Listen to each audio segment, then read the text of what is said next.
notre thématique « Nous sommes Acts 21 », durant laquelle on va revenir un petit peu. En fait, on est revenu à la base de ce qu'on est en tant qu'Église. Alors, si c'est ton Église ce matin, tu es à la bonne place pour revenir à pourquoi est-ce que tu as fait de Acts 21 ton Église. Et si ce n'est pas le cas, si tu es là pour la première fois ou pour une des premières fois, tu es à la bonne place aussi parce que tu vas pouvoir découvrir ce en quoi on croit fermement.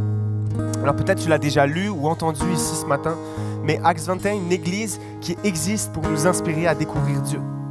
Et ce matin, c'est sur ce petit bout de phrase qu'on va passer la majeure partie de notre temps. Parce que ce n'est pas juste des jolis mots écrits noir sur blanc pour décrire la vision d'Acts 21, mais c'est le cœur même de pourquoi notre église existe. En fait, tout ce qu'on fait en tant qu'église, que ce soit le dimanche matin ou dans la semaine, que ce soit dans l'enceinte des murs du théâtre ou dans la ville, c'est pour découvrir Dieu et le faire découvrir. Notamment en s'appuyant sur la parole de Dieu qu'on appelle la Bible, parce qu'on croit que la Bible est la parole réelle de Dieu et que lui-même l'utilise pour se révéler à chacun d'entre nous. Et une chose qu'on remarque quand on lit la Bible, c'est que non seulement Dieu se laisse découvrir, mais c'est que c'est son cœur même de vouloir se révéler à nous personnellement. Alors notre désir en tant qu'Église, ce n'est pas juste des individus qui viennent à croire en Dieu, mais à le rencontrer personnellement. Et ça, c'est la mission première d'Acts 21. Pas juste d'exposer un Dieu qui existe, mais un Dieu qu'on peut rencontrer individuellement puis aussi collectivement en tant qu'Église. Pas juste l'exposition d'un Dieu qui est créateur de toutes choses, duquel on va parler et enseigner des principes théologiques, des doctrines auxquelles on veut que tu adhères comme nous, mais vous faire découvrir ce que ce Dieu-là de la Bible dit à propos de lui-même et le rencontrer personnellement. Voilà ce qu'on veut dire par découvrir Dieu. Et c'est là qu'on va aller ce matin parce qu'on va lire ensemble l'histoire d'une rencontre entre Dieu et un homme. Alors c'est peut-être un passage que vous connaissez, une histoire que vous avez entendue depuis votre plus tendre enfance, mais pour ceux qui ont moins l'habitude de lire la Bible ou même d'entendre des histoires de la Bible, on est au tout début, dans un livre qui s'appelle l'Exode. Alors si tu es moins familier avec le fonctionnement de la Bible c'est comme une grosse bibliothèque scindée en deux armoires. La première, c'est l'Ancien Testament, puis la deuxième, c'est le Nouveau Testament. L'Ancien Testament, c'est tous les débuts de l'humanité, puis ensuite les histoires du peuple d'Israël, qui est un peuple que Dieu a lui-même choisi et dont on va suivre toutes les aventures dans ce livre-là, dans cette catégorie-là de l'Ancien Testament. Et l'histoire qu'on va lire ensemble ce matin se trouve au tout début de l'armoire, dans le deuxième livre. Et comme la chanson nous le mentionnait tantôt, on est au tout début de l'histoire qui est l'histoire du peuple qui en ce moment est captif en Égypte, complètement soumis, opprimé, si bien que le pharaon demande à ce que tous les nouveau-nés du peuple d'Israël soient jetés dans le Nil. Et c'est là que commence l'histoire de Moïse, qui est mis dans une corbeille, qui est déposée sur le Nil par sa mère et qui va être récupéré par finalement la fille du pharaon qui va prendre soin de lui, qui va s'en occuper, qui va l'élever et qui, beaucoup plus tard, ce Moïse-là, devenu adulte, va finir par fuir le pays pour différentes raisons. Et voici comment l'histoire commence. Exode 3, verset 1. Moïse était devenu berger du troupeau de son beau-père Jéthro, le prêtre de Madian. Il conduisit le troupeau derrière le désert et vint à la montagne de Dieu, à Horeb. Voici comment l'histoire commence. Et à ce stade de l'histoire, on sait que Moïse croyait déjà en Dieu. Mais ce passage va nous raconter sa rencontre personnelle avec lui. Ce matin, je ne sais pas du tout si tu fais partie de ceux qui croient en Dieu ou pas. Mais on va voir avec Moïse que Dieu ne veut pas se limiter à un système de croyance, mais qu'il veut se révéler pour que nous puissions le connaître lui tel qu'il est. Et c'est valable pour tous, pour ceux qui croient pas encore en Dieu, pour ceux qui y croient depuis des années, comme Moïse, mais qui ont besoin encore de le découvrir à un autre niveau encore. Et à travers l'histoire de Moïse, on va s'attarder sur 4 points, 4 principes qui décrivent une rencontre personnelle avec Dieu. Et le premier, c'est « Dieu se révèle dans les détours de nos vies ». On lit ensemble au verset 1. Moïse était devenu berger du troupeau de son beau-père Jéthro, le prêtre de Madian. Il conduisit le troupeau derrière le désert et vint à la montagne de Dieu, Horeb. L'ange de l'Éternel lui apparut dans une flamme de feu au milieu d'un buisson. Moïse regarda et vit que le buisson était tout en feu sans être consumé. Moïse dit, « Je veux faire un détour pour voir quelle est cette grande vision et pourquoi le buisson ne brûle pas. » L'Éternel vit qu'il faisait un détour pour regarder. Alors Dieu l'appela du milieu du buisson en disant, « Moïse, Moïse !» Et il répondit, « Me voici ».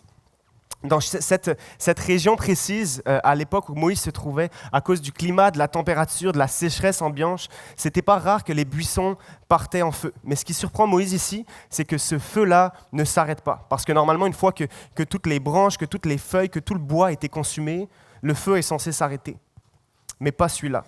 Alors Moïse décide d'aller voir ce qui se passe parce que ça ne fait pas de sens pour lui.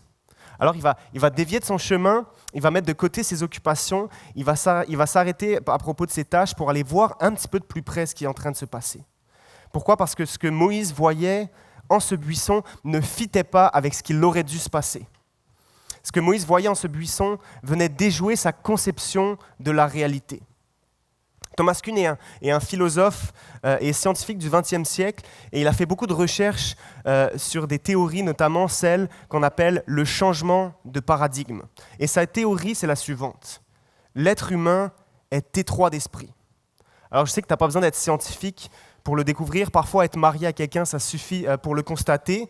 Mais ce qu'il dit là, c'est que l'être humain est étroit d'esprit. Ça veut dire qu'on a tous ancré en nous des grilles d'interprétation par lesquelles on évalue les choses qui nous arrivent. Et ça s'appelle un paradigme, une manière de regarder la réalité, une manière d'interpréter les informations de ce qui se passe autour de nous. Et l'être humain est fait pour que, quelles que soient les informations, quelles que soient les situations autour de nous, on va les utiliser pour nous conforter dans notre paradigme, pour nourrir notre propre vision des choses. On va prendre un exemple. Disons que toi et moi, on est complètement opposés sur le sujet de nos chers voisins, les États-Unis. Moi, par exemple, et c'est juste un exemple, mais je considère que les États-Unis sont les mauvais de ce monde, la mauvaise influence, qu'ils abusent de leur force, qu'ils abusent de leur pouvoir. Mais toi, au contraire, tu m'affirmes que non, que c'est eux les gentils qui apportent une influence positive pour ce monde-là. Alors, on va regarder un même événement pour venir quand même chacun nourrir notre propre vision des choses. On va regarder par exemple au 11 septembre, et moi où je vais dire, c'est la preuve que les États-Unis sont les méchants parce qu'ils ont fait tellement de désordre à l'étranger que finalement c'est la conséquence de leurs actes, c'est malheureux, mais leur catastrophe du 11 septembre est due à leur mauvaise influence sur d'autres pays. Toi, tu vas me dire non, c'est la preuve que c'est eux les gentils parce qu'eux se font attaquer. On va regarder un même événement pour justifier chacun nos paradigmes. Et on est comme ça dans la vie. On utilise ce qui arrive autour de nous pour confirmer ce qu'on croit déjà intérieurement. Mais Thomas Kuhn nous dit qu'il y a une exception. C'est quand il arrive de quoi dans notre vie de tellement perturbant qu'on n'arrive pas à comprendre ni à expliquer, que ça vient remettre en question tout ce qu'on croyait jusque-là. Pourquoi je vous raconte ça ? Parce que Thomas Kuhn a mis des mots sur une réalité que Dieu, lui, connaît très bien. Celle d'hommes, de femmes qui parfois ont besoin d'électrochocs pour remettre en question leur vie et pour eux aussi, comme Moïse, prendre le temps de faire un détour. Peut-être que ça a été le cas pour toi ou ça l'est en ce moment. Tu vis une situation, tu vis un événement que tu n'avais pas planifié originalement, qui ne rentre pas dans les plans que tu t'étais fait pour ta vie. Il y a quelque chose qui s'est passé dans ta vie et tu n'es pas capable ni d'en trouver une explication, ni d'en tirer quelque chose de bon pour toi. Peut-être que tu vis en ce moment quelque chose qui vient remettre les fondations de ta vie en question. Peut-être que tu réalises en ce moment que ta vie, comme tu l'as construite, ne te satisfait pas, que tu n'y trouves pas de sens, pas de valeur profonde. Peut-être que tu as l'impression de tout faire bien, mais que rien ne va. Peut-être que tu as l'impression que tu fais tout pour être heureux, mais que tu n'as pas la joie que tu espérais. Ou alors peut-être que tu fais partie de ceux qui traversent une période difficile, physiquement, émotionnellement, relationnellement, parfois même financièrement, qui ont l'impression de devoir faire un détour dans la vie qu'ils s'étaient prévue pour eux-mêmes. Et je sais qu'il y en a pour qui c'est le cas, parce que je sais que je ne suis pas le seul à vivre des imprévus, à vivre des épreuves, à vivre des choses que je trouve anormales et qui ne fitent pas dans la vie que moi je m'étais prévue. Mais Dieu utilise ces détours-là pour se révéler. Peut-être même que Dieu permet ce que tu vis en ce moment d'étrange, de challengeant, de difficile, parce qu'il veut te faire t'arrêter et que tu prennes le temps de le laisser se révéler à toi d'une nouvelle manière. Alors, je pourrais vous raconter plusieurs histoires de personnes au sein de cette salle qui ont rencontré Dieu dans les détours de leur vie. Mais on a un exemple très proche de nous. Et entre autres, le témoignage d'une femme qui est chère à notre Église qui, du jour au lendemain, a été frappée par la maladie. Une maladie qui va changer complètement tous les domaines de sa vie, qui a eu pour effet de lui faire remettre en question toutes les bases profondes de sa vie. Cette femme-là vivait selon un paradigme qui lui disait que si tu es quelqu'un de positif, qui médite assez, qui prend soin de son corps, qui prend soin de son âme, alors la maladie n'aura aucune raison de t'atteindre toi. Ou si elle t'atteint, c'est peut-être que finalement, tu en es presque inconsciemment responsable. Mais face à la réalité de la souffrance, de la maladie, cette personne a commencé à remettre en question toutes ses croyances pour finalement se laisser trouver par Dieu et le découvrir comme elle ne l'avait jamais découvert auparavant. C'est entre autres sa maladie qui l'a amené à faire un détour dans sa vie et explorer la foi chrétienne. Et je l'ai même entendu dire d'elle-même qu'elle était aujourd'hui reconnaissante de ce qu'elle vivait comme épreuve physique dans sa vie. Parce que Dieu s'en est servi pour l'attirer à elle. Et aujourd'hui, elle vit dans la joie et dans la paix malgré sa condition physique difficile. Parce que Dieu est venu la chercher à travers ce détour-là dans sa vie. Alors peut-être que toi aussi, c'est ton cas ce matin. Je sais parmi vous qu'il y en a qui ont vécu ou qui vivent en ce moment des situations dont tu te passerais bien, mais qui aujourd'hui te permettent de découvrir Dieu d'une nouvelle manière que dans ta vie normale et sans encombre, jamais tu n'aurais découvert. Alors je ne sais pas ce que ça peut être pour toi en ce moment précisément. Peut-être que c'est la perte d'un être cher, peut-être que c'est la découverte d'une maladie incurable, peut-être que c'est une relation importante qui s'est brisée, peut-être que c'est des questions profondes qui apparaissent de plus en plus, peut-être que c'est un traumatisme qui te suit depuis plusieurs années, peut-être que c'est une blessure émotionnelle que tu traînes avec toi. Et il n'y a rien de tout ça que je veux prendre à la légère, mais je veux juste qu'on puisse considérer que ce qui t'arrive en ce moment, ce n'est pas forcément Dieu qui le provoque, mais peut-être que Dieu le permet parce qu'il veut te faire découvrir quelque chose de complètement nouveau à propos de qui il est pour toi. Il veut que tu prennes le temps d'utiliser ce détour-là dans ta vie pour le découvrir d'une nouvelle manière. Et petite parenthèse, mais en tant qu'Église, on va être une source pour les gens qui vivent des détours. Alors si tu fais partie de ceux qui en vivent en ce moment, qui se sentent perdus, un petit peu désespérés, il y a des personnes compétentes au sein de notre Église qui ont mis en place un département d'aide spirituelle qui s'appelle le soutien spirituel et qui sont prêts à prendre du temps avec toi, à faire le nécessaire pour t'accompagner, marcher avec toi. Et tu as juste à les contacter à l'adresse suivante, aide@axe21.com. Et ces personnes-là ont à cœur ton bien et ont cette même vision d'un Dieu qui veut se révéler dans nos détours. Et ils sont là pour t'accompagner. Et il n'y a aucune honte à demander de l'aide. Au contraire, c'est une forme, c'est une preuve de courage. Et c'est disponible pour chacun d'entre vous, aussi bien les habitués que ceux qui sont là pour la première fois ou pour une des premières fois. Mais Moïse, face à ce buisson ardent, face à cet événement perturbant, inexplicable, s'arrête et fait un détour. Moïse aurait très bien pu dire, un buisson ardent, c'est bizarre, mais je suis bien trop occupé avec mes moutons pour m'arrêter. Un buisson ardent, je ne sais pas comment ça se fait, mais il doit y avoir une explication rationnelle, même si je ne la connais pas. Un buisson ardent, moi je suis payé pour m'occuper de mes bêtes, alors ça sera peut-être pour la prochaine fois. S'il ne s'était pas arrêté, s'il n'avait pas fait ce détour-là, s'il avait continué sa vie comme si de rien n'était, il serait passé à côté d'une rencontre avec Dieu qui allait le bouleverser le reste de sa vie. Et ça se peut que ce matin, ça soit le cas pour toi. Tu es à un carrefour décisionnel parce qu'il y a de quoi dans ta vie en ce moment qui t'arrive et tu as deux choix.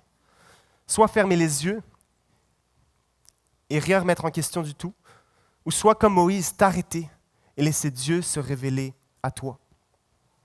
Deuxièmement, Dieu veut nous révéler sa vraie nature. On continue la lecture dans Exode 3, verset 5.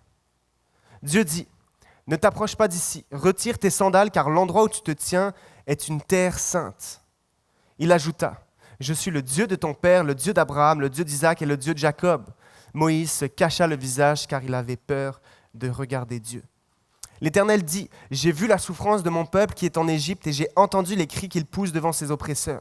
Oui, je connais ses douleurs et je suis descendu pour le délivrer de la domination des Égyptiens et pour le faire monter de ce pays jusque dans un bon et vaste pays, un pays où coule le lait et le miel. » Moïse dit à Dieu, « J'irai donc trouver les Israélites et je leur dirai, « Le Dieu de vos ancêtres m'envoie vers vous. » Mais s'ils me demandent quel est son nom, que leur répondrai-je ? Dieu dit à Moïse, « Je suis celui qui suit. » Et il ajouta, « Voici ce que tu diras aux Israélites. Je suis m'a envoyé vers vous. » Il y a quelque chose d'assez remarquable dans la façon dont Dieu se présente à Moïse, qu'on ne retrouve pas forcément dans notre texte en français, dans notre traduction française, mais qui est évidente dans le texte hébreu. Premièrement, Dieu se présente à Moïse en lui disant, « Je suis le Dieu de ton père, le Dieu d'Abraham, d'Isaac et de Jacob. » Et à ce moment-là, il utilise le mot « Elohim ». Elohim pour se désigner lui-même. Je suis l'Elohim de tes ancêtres. En fait, c'est un mot qui est utilisé à chaque fois avant notre épisode. Et Elohim, c'est comme une sorte de titre. C'est un nom commun général pour désigner une divinité spirituelle. Elohim, c'est un titre qui implique un certain respect, presque une distance, une révérence, parce que ça désigne l'identité du créateur de l'univers. C'est l'aspect de Dieu qui régit les lois de la nature et qui gouverne tout le cosmos. Mais alors que Moïse est en face de ce buisson ardent, il se passe quelque chose d'incroyable. Et nous, lecteurs, aujourd'hui, on passe facilement à côté de l'importance de ce passage, mais Dieu va se présenter comme il ne l'a jamais fait auparavant, en révélant son prénom. Verset 14, Dieu dit à Moïse, « Je suis celui qui suis ». En fait, originellement, en hébreu, Dieu se présente en disant « Yahweh ». Et dans la culture juive, le nom que tu portes, ce n'est pas juste une association de lettres ou de syllabes que tes parents ont choisi un petit peu au hasard ou en allant fouiller sur Pinterest, mais ça relève qui tu es profondément. C'est presque prophétique par rapport à ton caractère, par rapport à ton destin, par rapport à ce que tu vas apporter ou accomplir pour ta famille ou pour ton peuple. Et c'est tellement important, c'est tellement une notion d'intimité, de proximité, que c'est comme si Dieu révèle son nom pour passer de la crainte et du respect à une notion profonde d'intimité avec Moïse. En fait, c'est tellement une partie très intense de preuve de proximité de la part de Dieu que les Juifs, alors que c'est Dieu lui-même qui va révéler son prénom, n'oseront jamais l'utiliser dans toute leur histoire. Jamais ils n'écriront Yahweh en toutes lettres. Et alors qu'ils n'ont pas le choix de retranscrire ce que Dieu leur a dit, ils vont utiliser juste les voyelles de Yahweh pour ne pas avoir à écrire ce nom-là. Et même qu'à chaque fois, avant qu'ils allaient écrire ces voyelles-là, ils allaient se baigner et se purifier pour quelques jours avant de pouvoir prendre le temps d'écrire les voyelles du prénom de Dieu. Pourtant, c'est Dieu qui a ce désir profond de passer de la crainte et du respect, qui sont des bonnes choses, qui sont encore valables, mais il veut y ajouter une intimité profonde avec nous. J'ai la chance depuis quelques étés maintenant de proposer avec une équipe de coachs un programme sportif au Centre Jeunesse Val-du-Lac, où est-ce qu'il y a plusieurs dizaines, en fait, un peu plus d'une centaine de jeunes de la DPJ qui vivent ici à l'année longue. Et je le fais pas juste parce que on le fait pas juste parce qu'on croit que le sport peut leur apporter quelque chose, avoir un impact positif dans leur vie, mais on voit un petit peu plus loin que ça. Et notre rêve, en tant qu'Église, parce que c'est aussi un projet d'Église, notre rêve, c'est que des relations se forment et que des vies, un jour, de ces jeunes-là soient transformées par l'Évangile. Mais quand un jeune ou un enfant, parfois, m'approche et m'interpelle en me disant « Monsieur le coach », ma réponse est toujours la même. « Appelle-moi Nathan ». Alors oui, je suis un de leurs coachs. Oui, apparemment, je suis déjà un monsieur. Mais ça, c'est un titre. Ça, c'est un titre. C'est pas ce que je veux comme relation avec eux. C'est pas une position, c'est pas une job pour laquelle je suis là-bas, mais je suis là-bas pour développer des relations. Moi, je veux pas qu'ils m'appellent par mon titre, mais je veux créer une relation avec eux. Et à une autre échelle, c'est un petit peu ce que Dieu est en train de faire avec Moïse, quand il passe de Elohim à Yahweh, du respect à l'intimité d'une vraie relation. Je ne sais pas quelle est ta conception de Dieu ce matin, je ne sais pas à quel point tu connais Dieu, mais il y a une chose dont je suis sûr, c'est que Dieu ne veut pas rester une divinité lointaine pour toi. Un concept, un titre, une divinité existence, mais il veut se révéler à toi de manière personnelle. Dieu ne veut pas se contenter d'être perçu comme une puissance qui régit les lois de l'univers. Il veut être un Dieu qui marche avec toi. Il ne va pas juste être le Dieu de tes ancêtres, il ne veut pas juste être le Dieu de ta famille, le Dieu de tes parents, le Dieu de ton église, le Dieu de tes amis. Il veut être ton Dieu à qui tu fais appel pour partager tes joies, tes doutes, tes épreuves et tes succès. Mais cet épisode-là nous parle aussi d'un aspect de Dieu, d'un autre aspect de Dieu. Et la raison pour laquelle Moïse s'est approché du buisson, je vous l'ai dit tantôt, c'est parce que ce buisson-là ne se consumait pas. Ce qui est anormal parce que je vous l'ai dit avant, un feu, ça a besoin de combustible pour continuer à vivre. Quand il n'y a plus de feuilles, quand il n'y a plus de branches, quand il n'y a plus de bois, le feu finit par mourir. Mais ce feu-là, contrairement aux lois naturelles, ne dépendait pas du buisson. Et ça a une importance, ça a une signification précise dans notre texte. Dieu est en train de dire quelque chose à propos de qui il est à Moïse. Dieu se présente, comme on l'a vu à l'instant, comme Yahweh. Mon nom est « Je suis celui qui suis ». Et cette portion-là est assez difficile à traduire en français parce que Dieu, à ce moment-là, donne son prénom à Moïse sous la forme du verbe « être » lui-même en hébreu. C'est presque comme s'il disait « Je suis le verbe être ». Je suis celui qui est. Autrement dit, je ne dépends de rien. Tout dépend de moi. Je suis autosuffisant. J'ai en moi le pouvoir de tout ce qui est. Je suis le fondement de toute existence. Quand la Bible nous parle d'un Dieu qui n'a pas de fin, c'est quand même assez imaginable pour nous les humains. C'est quand même comprenable à notre échelle. Mais là où le cerveau humain, ou en tout cas le mien, a plus de misère, c'est quand on considère que Dieu n'a pas de commencement. Mais c'est le cas pour Dieu parce que si quelque chose a un début, c'est que quelque chose d'autre l'a créé, qu'il est dépendant. Mais Dieu m'est en train de dire, je ne suis pas dépendant de rien ni de personne. Toute existence n'existe qu'en moi. Je suis au cœur de chaque molécule. C'est moi qui tiens les atomes ensemble et j'ai placé les étoiles dans le ciel. En fait, la Bible, plus loin, le dira comme ça. Colossiens 1,17, il existe avant toute chose et tout subsiste en lui. Dieu est en train de dire ici, je ne suis pas un être, je ne suis pas une créature, je suis l'existence elle-même, la source de tout ce qui existe, donc le créateur de ta vie à toi. Et cette déclaration a une importance capitale. Pourquoi ? Parce que si ce Dieu-là existe, on lui doit bien plus que juste une vie moralement bonne, globalement correcte, mais il mérite d'être au centre de nos vies. Je sais qu'il y a plusieurs parents ce matin, il y a des pères, il y a des mères dans la salle. On va s'imaginer 2 secondes être l'un d'entre vous. On va s'imaginer que chacun d'entre nous, on a un fils. Alors notre fils, parce qu'on l'aime, on l'envoie dans une bonne école. Et aussi, on va l'éduquer correctement. C'est-à-dire qu'on va lui apprendre à être intègre, à être honnête, à travailler dur, mais aussi à aimer, à aider ceux qui sont dans la misère autour de lui. Et plus tard, malgré tes moyens limités, tu vas l'envoyer dans la meilleure université au Canada et tu lui payes entièrement, même si ça représente un lourd sacrifice pour toi, mais ce que tu veux, c'est le meilleur pour lui. Et finalement, ton fils, entre autres parce que tu l'as bien éduqué, réussit bien ses études, il a du succès, puis il se lance dans sa carrière, puis il réussit tout ce qu'il fait. Mais il y a une chose, c'est qu'il ne te parle presque plus. Il passe plus de temps avec toi. Alors juste de temps en temps, un petit texto à ton anniversaire, puis à Noël, mais rien de plus. Imagine être cette mère-là ou ce père-là. Et que ce matin, je viens de te demander, comment ça va ta relation avec ton fils ?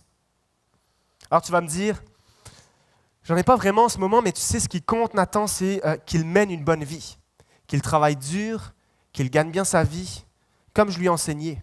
Même, j'ai appris qu'il aidait les autres autour de lui. Ces bonnes valeurs-là, son succès-là, c'est tout ce qui compte. Si c'est ce que tu me réponds ce matin, je sais que ce n'est pas ce que tu penses réellement au fond de toi. Parce que je suis certain que de le voir mener une bonne vie, mais sans être en relation avec toi, ça ne te satisfait pas et ça te rend triste. Ce fils, malgré une vie morale très bien rangée, comme ses parents l'ont toujours voulu pour lui, serait quand même condamnable parce qu'il n'a pas de relation avec celui ou celle qui lui a littéralement tout donné. Plus qu'une vie morale, il doit à ses parents son amour et sa loyauté. Et c'est pareil avec Dieu. Si Dieu existe, tu lui dois littéralement tout. S'il y a un Dieu qui t'a créé toi, tu lui dois bien plus qu'une vie moralement décente. Mais il mérite d'être au centre de ta vie. Ça ne suffit pas d'être une bonne personne si on ne laisse pas Dieu être Dieu dans notre propre vie. Et ça, c'est ce qu'on appelle communément dans le christianisme, la notion de péché. C'est une notion très religieuse, connotée de beaucoup de choses, mais ça veut simplement dire ne pas faire de Dieu le centre de ma vie. Ne pas laisser Dieu être Dieu. Ne pas laisser Dieu être le centre de mes choix, de mes décisions. Autrement dit, quand je pêche quand je ne fais pas de Dieu le centre de mes finances. Je pêche quand Dieu ne règne pas sur ma sexualité. Je pêche quand Dieu n'est pas le centre de mes décisions. Je pêche quand Dieu n'est pas le centre de mon travail ou de pourquoi est-ce que je travaille. Je pêche quand je laisse mes désirs personnels et mes ambitions prendre le dessus sur la volonté que Dieu a pour moi. Et avec cette définition du péché, on est tous égaux. On est tous dans le même bateau face à ça parce qu'au-dedans de nous, on est tous par nature comme ce fils-là, ce jeune homme, à qui son père ou sa mère a tout donné, mais qui vit sa vie sans en tenir compte. Au-dedans de nous, on est tous indisposés à faire de Dieu le centre de nos vies, alors que c'est à lui qu'on doit tout, notre loyauté et notre amour. Et ça pose un problème. Numéro 3, notre problème face à Dieu. Exode 3, on continue la lecture. Dieu l'appela du milieu du buisson en disant « Moïse, Moïse !» Et il répondit « Me voici !» Dieu dit « Ne t'approche pas d'ici. Retire tes sandales, car l'endroit où tu te tiens est une terre sainte. » Il ajouta, « Je suis le Dieu de ton père, le Dieu d'Abraham, le Dieu d'Isaac et le Dieu de Jacob. » Moïse se cacha le visage car il avait peur de regarder Dieu. Un feu, c'est à la fois si beau, si effrayant. Un feu, c'est à la fois si attrayant, si efficace et utile, mais en même temps, ça peut être tellement dangereux. Et c'est exactement ça qu'inspire la sainteté de Dieu à Moïse à ce moment-là. Moïse se cache le visage, car il avait peur de regarder Dieu en face. Parce que Dieu est trop saint, Dieu est trop parfait, Dieu est trop juste, Dieu est trop pur pour soutenir les regards d'un homme. En fait, il y a un théologien philosophe qui l'a dit de la manière suivante. La sainteté de Dieu est la partie de son caractère qui est la plus dangereuse pour des hommes pécheurs comme nous. Il y a plusieurs histoires dans la Bible qui nous montrent à quel point la sainteté de Dieu est dangereuse pour les hommes et doit être prise au sérieux. Peut-être que certains d'entre vous connaissez l'histoire d'Ouza, qui est un des hommes chargés de transporter ce qu'on appelait le coffre de l'Alliance, qui est comme un gros coffre en bois qui symbolisait la présence de Dieu. Et Dieu leur a demandé de ne pas y toucher parce que ça représentait aussi sa sainteté. Mais au moment de voyager ce coffre, alors qu'il est sur le point de basculer, de tomber à terre, cet homme-là, Uza, tend la main pour le rattraper et se fait foudroyer sur place. Il tombe raide mort parce qu'il était entré en contact avec la sainteté de Dieu par l'intermédiaire de cet objet. Il y a aussi même l'histoire des neveux de Moïse, dont on lit l'histoire, Nabad et Abihu, qui un jour vont entrer dans le tabernacle, qui est comme une tente où est-ce qu'on allait pour rencontrer Dieu, lui offrir des sacrifices. Et c'est ce qu'ils s'en allaient faire, ces deux hommes-là, mais ils n'ont pas apporté le feu de la bonne manière, comme Dieu leur avait demandé.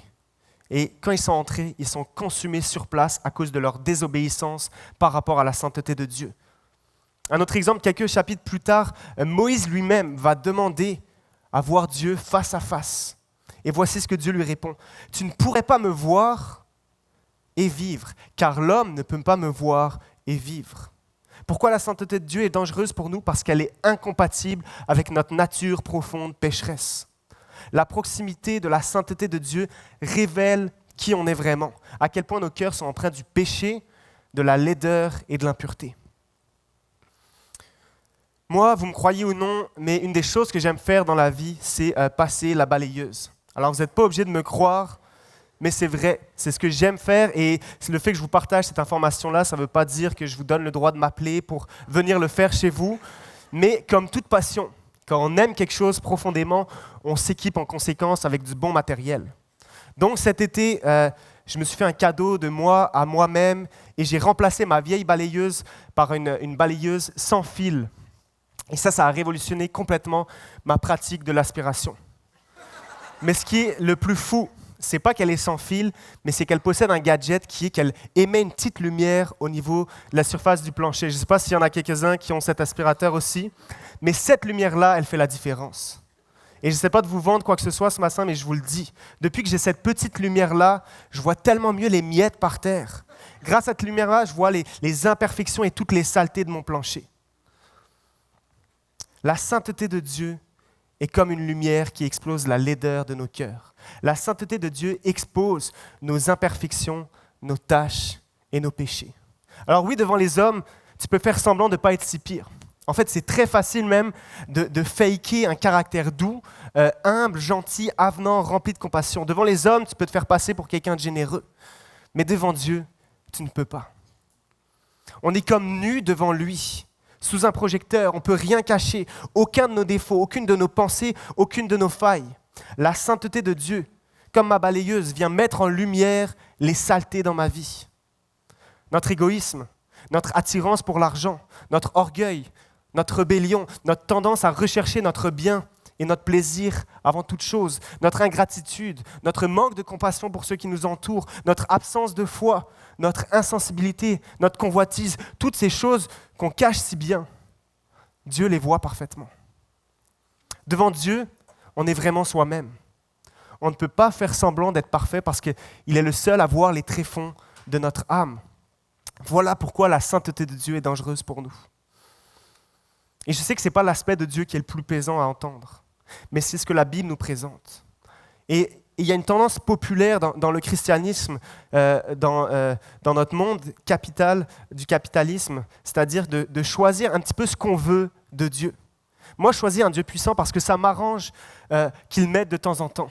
Moi, je vais choisir un Dieu patient parce que j'ai besoin de temps pour changer certains aspects dans ma vie. Moi, je vais choisir un Dieu doux parce que je ne voudrais pas qu'il me traite comme moi je traite les autres. Moi, je vais choisir un Dieu aimant parce que ça fait du bien de se sentir apprécié. Et moi, le premier, parfois inconsciemment, j'ai tendance à créer un Dieu qui me convient, qui fit avec ce que je veux et ce dont j'ai besoin. Mais Dieu ne nous permet pas de régler les paramètres de son identité. Dieu ne nous permet pas de le réduire à ce qu'on aimerait qu'il soit, pour qu'on puisse chacun avoir son propre Dieu. Non, il y a un Dieu qui se révèle dans sa parole, un Dieu qui est aimant, mais qui est aussi à la fois juste et saint à 100%. Et la sainteté de Dieu est un problème pour chacun d'entre nous, parce qu'elle pointe au fait qu'on n'est pas juste des bonnes personnes qui avons besoin d'un petit boost spirituellement parlant de temps en temps.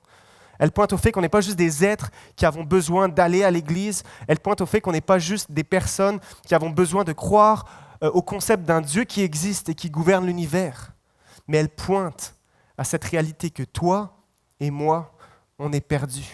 Que toi et moi, on est mauvais, on est pécheurs et qu'on a désespérément besoin du pardon et de la grâce de celui qui est complètement saint. Comment tu sais si tu connais ou si tu découvres ce vrai Dieu-là? C'est quand tu commences à ressentir qu'il y a un problème pour toi dans le fait de venir dans sa présence. Quand tu réalises que tu n'es pas assez bon pour venir à lui, que tu n'es pas assez généreux, que tu n'es pas assez honnête, que tu n'es pas assez fidèle, que tu n'es pas assez aimant, que tu n'es pas assez juste, que tu n'es pas assez pur, que tu n'es pas assez saint. Comme Moïse le dira lui-même, « Qui suis-je moi ? Qui suis-je moi, Moïse, l'homme qui a tué quelqu'un et qui a fui mon peuple? Qui suis-je moi pour que tu te souviennes de moi ? Qui suis-je pour que tu te révèles à moi? Qui suis-je pour que tu me connaisses par mon prénom?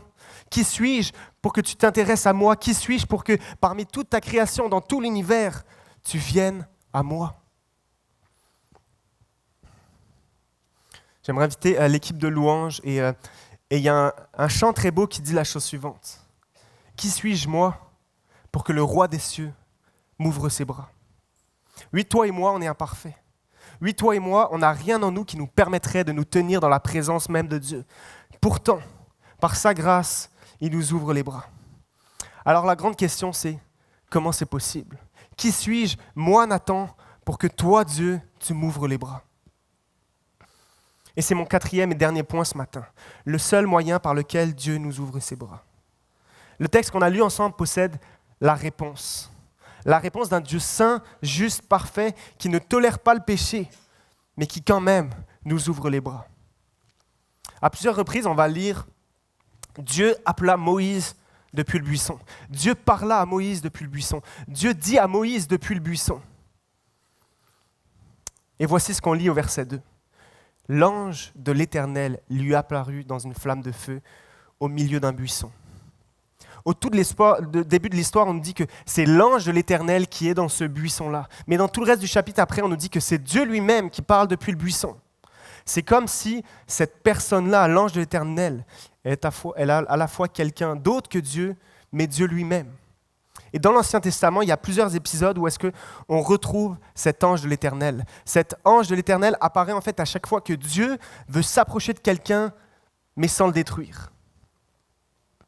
L'histoire qu'on a lue ce matin se trouve au tout début de notre Bible. Mais si on lit la suite puis qu'on arrive aux évangiles, on va découvrir qu'il y a quelqu'un un jour sur terre qui était à la fois distinct et identique à Dieu lui-même. C'est Jésus, le Fils de Dieu, qui va un jour venir sur terre en tant qu'homme. Moïse, des siècles avant que Jésus ne vienne sur terre, faisait face à la préincarnation de la personne de Jésus-Christ. En fait, on l'a lu ce matin, cet être-là va même se présenter en disant « Je suis celui qui est ». Et Jésus va se présenter des milliers d'années plus tard, de la même manière en reprenant cette même expression. « Je suis celui qui est » dans Jean 8. Il dit littéralement, Jésus, à ses contemporains, « Je suis celui qui parlait à Moïse depuis le buisson ». Et là est le plus beau mystère de Jésus.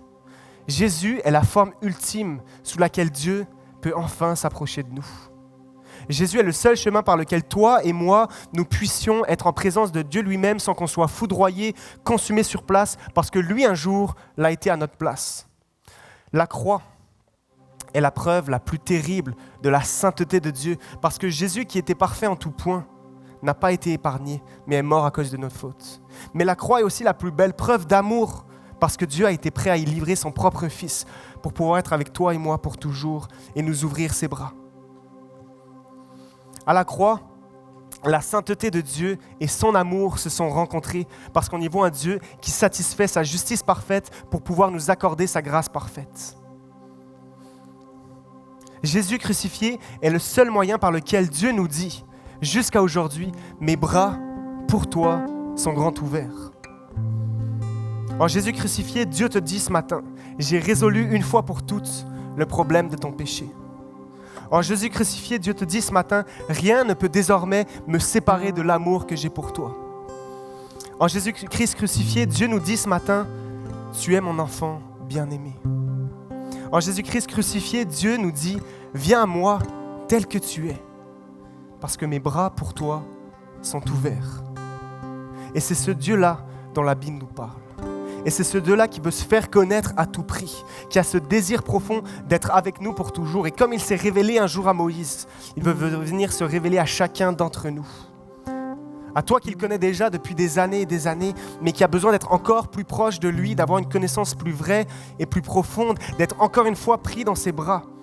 Ou à toi qui n'a l'impression de ne pas l'avoir connu encore et qui n'y a pas encore goûté à son amour. Jésus dira lui-même, la vie éternelle, c'est qu'ils te connaissent toi, le seul vrai Dieu et celui que tu as envoyé, Jésus-Christ. La vie éternelle, la vie de plénitude à laquelle on a été appelé, c'est une vie vouée à découvrir qui est Dieu, notre Créateur, celui qui t'a imaginé, qui t'a façonné, qui maintenant te guide pas à pas pour que tu reviennes dans ses bras. Et qui veut faire de toi un buisson ardent.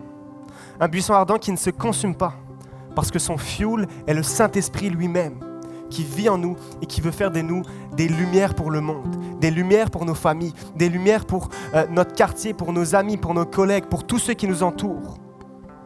Pas parce qu'on est des petits chrétiens modèles, mais parce que le Saint-Esprit brûle à l'intérieur de nous et produit en nous des œuvres bonnes et des fruits que lui seul peut produire. Vous savez, ce matin, on a parlé de ce Moïse-là et de sa rencontre personnelle avec Dieu lui-même, mais elle a lieu dans un cadre plus vaste et plus grand encore. C'est Dieu qui se révèle à Moïse pour lui donner une mission. S'il se révèle à lui, voici pourquoi. C'est pour délivrer tout son peuple de la domination du mal. Si Dieu se révèle à toi, c'est d'abord pour toi, mais pas juste pour toi, mais pour servir les autres autour de toi. Et que d'autres, à travers toi, puissent goûter à cette grâce que toi, tu connais déjà. Oui, Dieu prend plaisir à se révéler à toi personnellement, individuellement, sans aucun intérêt, là où tu es en ce moment. Mais il veut le faire avec chaque personne aussi autour de toi. Il veut nous utiliser pour ça. Et c'est pour ça qu'Acts 21 existe. Pour nous inspirer à découvrir Dieu, mais à le faire découvrir aussi autour de nous. On croit que Dieu veut que l'on soit des buissons ardents dans la vie des gens de la ville. Dieu veut nous utiliser en tant qu'Église pour que des gens s'arrêtent, fassent un détour et nous regardent et se disent en eux-mêmes, ces personnes-là, Acts 21, sont d'une bonté que je n'ai jamais vue. Ces personnes-là sont d'une compassion anormale. Ces personnes-là sont remplies d'une joie à laquelle moi, je n'ai jamais goûté. Ces personnes-là sont remplies de paix face à toutes les épreuves de leur vie que moi, je n'ai jamais pu saisir. Ces personnes-là ont un amour les uns pour les autres qui est vrai et que je n'ai jamais connu. Exode 3, verset 4. Moïse répondit, « Me voici. » Et alors que je vais laisser l'équipe de louange nous guider dans un temps de musique, je veux juste vous inviter à considérer, à répondre à Dieu ce matin, comme Moïse, en lui disant « Me voici ». Je voudrais que tu considères ce matin que Dieu est devant toi, les bras grands ouverts. Et quelle que soit ta situation spirituelle présente, ses bras sont ouverts pour toi. Et la seule chose que tu as à dire ce matin, c'est de répondre « Me voici ». Et c'est ce qu'on veut faire ce matin ensemble pendant ce temps de louange. Bon matin, Acts 21.